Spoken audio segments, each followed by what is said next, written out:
Makatana larik to pana bohone, adabu toy, magi makuk to the changdi. Don't be so tabak toba, imung the junkre. Aduna toy, pak to the amuk hip, amuk hogot, masam amuk tado, masam amuk pun, magi to patauragale. Ngahak lerga, larik tamu unsini, guidi, padamulay thurakani. Tanjado da magi phone the so amuke kingli. Toy phone to the yanglaga. Hausikido amuk tawrini. Toy phone the lokotuna. Mauni, nupa lay hair maktada, masi mog the dropa, nupa so in orangan masi. Toy handaki phone do padkatali. Haramani. Adabu call do amukana toxili. Toy handaki sauna, phone do pad by kali. Kaino, someone gentle is sibo. Pare pare, nang is simong na have a hazard of a drop. Adudi, equidamo pahelagi. Toy magi nupa buko bosai. Tamoa, phone zem the pile lao. Phone do the twin mana. Aini, Langlin di matang da wari krasa sitorpani. Toy korambado chaplepi. Tamoyai. Kagino nang na matung marum kangdana ngangli ba mayam dubo.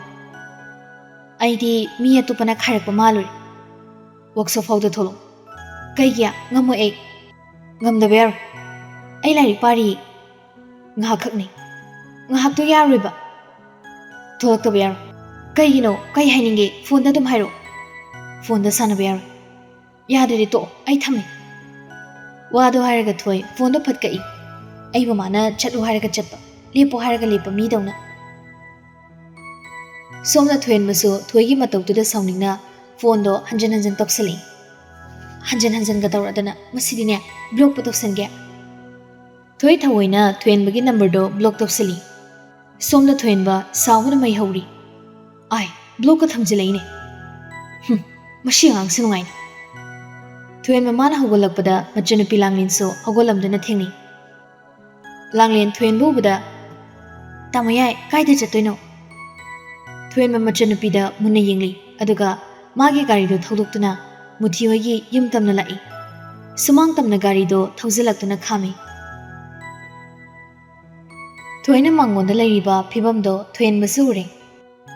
Toy long ni hiplaga makhongani mak phanglang do da thangali aduga lairik tuna mamai do da loina khumjili matau do da thuen ba makhang me tuni yenglaga lairik yam thawayong na pari bazani ne toidi thuen ba lai da da mamali khangdi thuen ba thoibu kaudi ta na ba haina oina khaudemi madu da thoina hoi mai kem ta harik trabada thuen ba mangonda karak tuna thoigi mamai de khumjili ba lairik do lakthui Twin ba kangpre kangi. Toida mamito iraw long na pangthoga lerem batuda. Ngusadi ko isidadro. Toisa sumna phamlei. Kaida ko riba kausu kaudana. Kaudraso lai hebadi nang khangi na dro. Khangi. Aduga kay khangzana da basar ga leriba. Wari sana ning da bagi. Twin baso toida mamito paini ingli.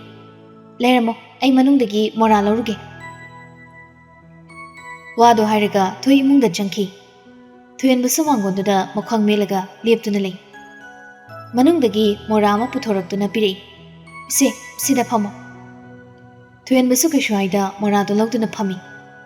Toy di phamdi. Tuyen bagi nakanda liep tuna lay. Kay wari no haidoi ba. Arubani yamluba. Ato kay no sasad hairo ay lai pa doi ni. Akoy lang ning matang dani. Nang nukiba nang haikiba pumba asing mangak ko. Yam serious tani thuen mamana hari ibado. Toy thuen maginak ta phamthari. Mani asing mangak tani. Aina haido hojikti tamoyai su khanglamani ne. Thuen ba thoida muni yengli. Nang na mating khara pangda yadregi. Aidi kai matia ngamoyama. Ngamda ber school chatba lairik paba. Maga puna tawmina kadabani. Hayingdagi nangsu magi tuition yaw. Madu ay talida nangi nachanupido ay gamay kya chanadi. Tuyen makha tarakti tumin ungduna lay. Mana ungduna khalisi atay nati. Tuyda mana waphamsi hawdoklisi oigadrasini. Amarom pakat pasa phawi. Tuysu angangi aduna wakhal khantaba ngamda lambi asida yawkhigadra haina. Icham chamna iranglangna leibusida masu sumna tawkhrabadi tuyen maduni hena matha sagani. Mayamdo mukhalakpada thuen ma phamlambadagi phukawgalai. Thuisu ingangakna thuen bari yinglai. ai chalage thoyen machat pa hui thoina mo langlen ga tinabadi ai ngamlo ado mana phattaba tawbra haina ai tumin yengi aduga tamoyai da hairake thoyen machalam bado chable paga thoida muna yengli thoisu thoyen magi nakta changsilei ado ai kenom haige thoyen matumin lei khumlakte kenom haige habane thoyen ma sora sang mama hondoklaga kaino nang hainin do hayo amadu haipa sadan hari yu thakpa mina atopa amada yu thakano haibada mawa lobide hai aina haibanate aikoi bokna haibani nahanwai aikoi pupuna aikoi babada yu thakano haina chei hai aduda aikoi babana mawa lodi aikoi pupusu yu thakpanina thoyen musuklaga pisumani do inkhanadani yengi aduna tamoyaina yu adum nungtigi thakladi langin sifaro amaromdadi thoi mana hairibu wada chumlibani khwaidagi lurisina thoyen ba thaklaroi haina thadokpa hekta ngamgadaba nati masada chusannakrabani thoyen ba wangangda tumina sumangda leptuna lei loire haidoba chalo yare aina yu thaklamdaida nangona he call dorke e kai giya nangi haipa saba wa mayamdo engonda hairo madu darga khara dorga so khangma ngamrengi thoy khumdi tumina lei thoyen bana mo engonda haipa sadana wa ngangbina ba kanam leidi nangsu angang nangi angam mateng ai pangi ado ai gi so pang mateng pangnasi masida kishu kaidabra natro thoy khumdi thoyen bana hari wado nga khandana lei aina hari wa sida khaningai kem toide adudi aina haiba khaisu nanglo yagadra thoyen ba hoi haina makuk tu nomi adudi aigi nupa so tamoyane sembi be yare kaigino nangna angang waina nupa da so yam ngawrise larik na hitraga sum hauji koina ge haibana te he hayawai college kar kanda koina nabani aduda tamoyaina mating pangu haibe wani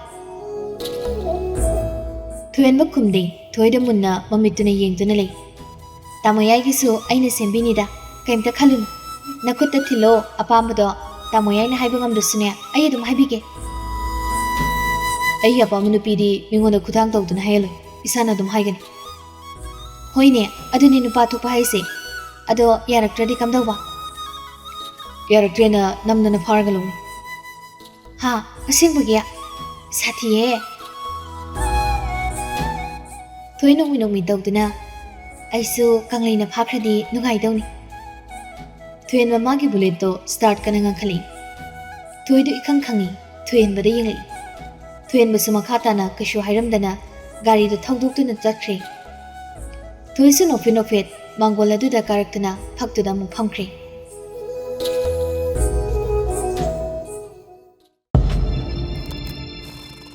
somna thoyen mamana gari thawduna lakpada machanupi langlenga lakpaga wari sanaduna lerambadu ui lakpado thoyen malaka ubada magi bike to kanna thawraga chakki langendi kemta tawdaba sa gate da tumin lepli thoyen ba machanupi gi manakta gari da thawzale kanano zigido tamoyai ekhoi manabani aina magi notebook ama waiba adugi logula amiba nangi awat balai bro kaigino mingonda gi waidi matung wairege tamoyai phone do piro langin ingangakna mayamadi yengni phone do piro langin samagi phone do thoyen madapi thoyen ba phone do magi khungra pocket da hapchinki ngusidagi phone pai ba roina exam loi ribo langin ipa pakana kai gino tamoyai maram ka sum leidi tamoyai ne sum exam loi ribo pai ning da bagini matam jar kanda tamoyai ne nangonda dum pirakani aduga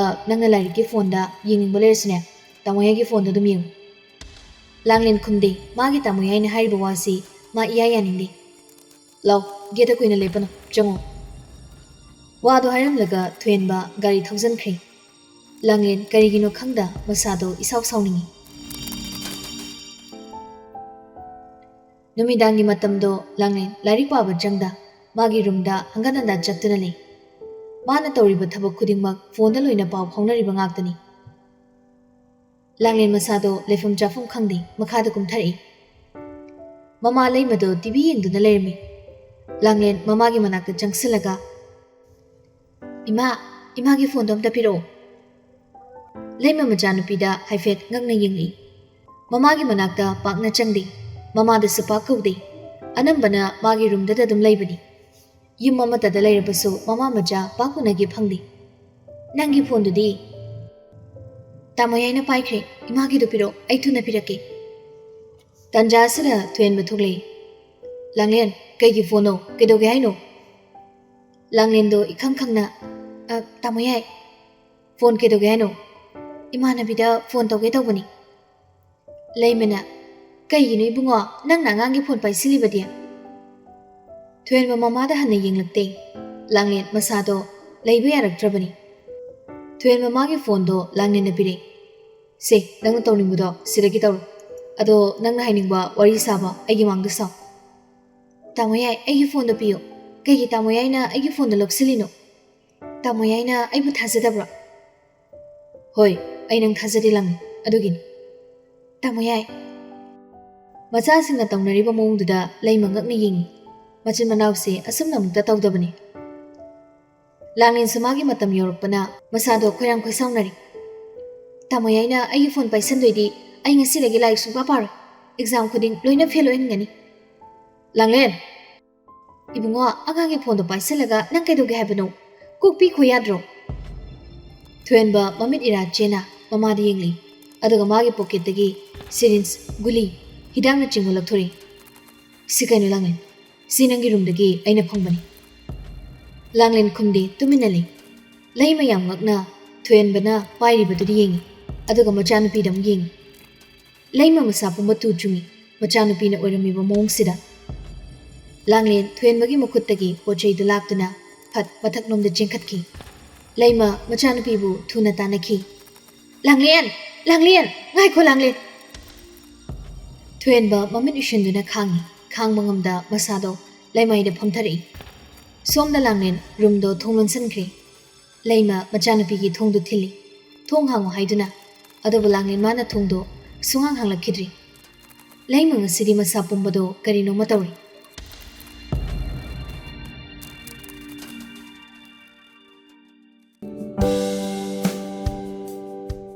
Mathangi numini thoidi hanagum school karaklami.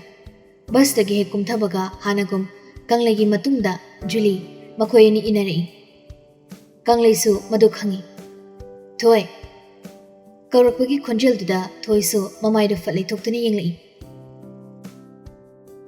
Kauraibado thoyenbani mamai mamit loina khumjali. Aduna kanamtana mabu musak khangdi. Adabu thoina di khangi.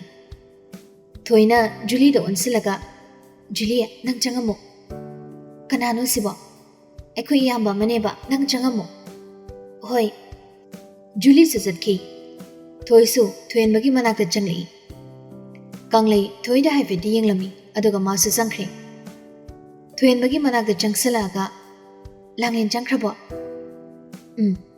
Adudi aisi sanglagi. Hoi. Ado nangna khara kupna yengo. Aduga kai kai tawge habado horena hairo. Thoisu hoi haina makuk nomi aduga changkri. Thoyen basu mafam aduda ngakti leptuna lei. Somda school gi assembly loira matung class hongnari. Class horiba ozaduna asumna lakthori. Break matung nakhoi gi handak tawkiba exam do result haidoklani. Maduda bada thoidi suktharaga lei. Ozaduna makhatana lakthori. Adu loiraga subject khudingwaki paper su yanthokani. Nasana sana fangliba mark to so maya mamang da hain ganiko. Madu tabada thoi mamit mana chapyungi. Aduga machinda tapna sonji. Ngasidi ailoini dana. Mama idu khazik ontoktuna kanglei yingli. Kanglei so hanana thoidi yingduna lermi. Thoi mama idu laithoraktuna. Aidi kamai tongni. Aini idami sumduna wan wak pu phanglamgadro.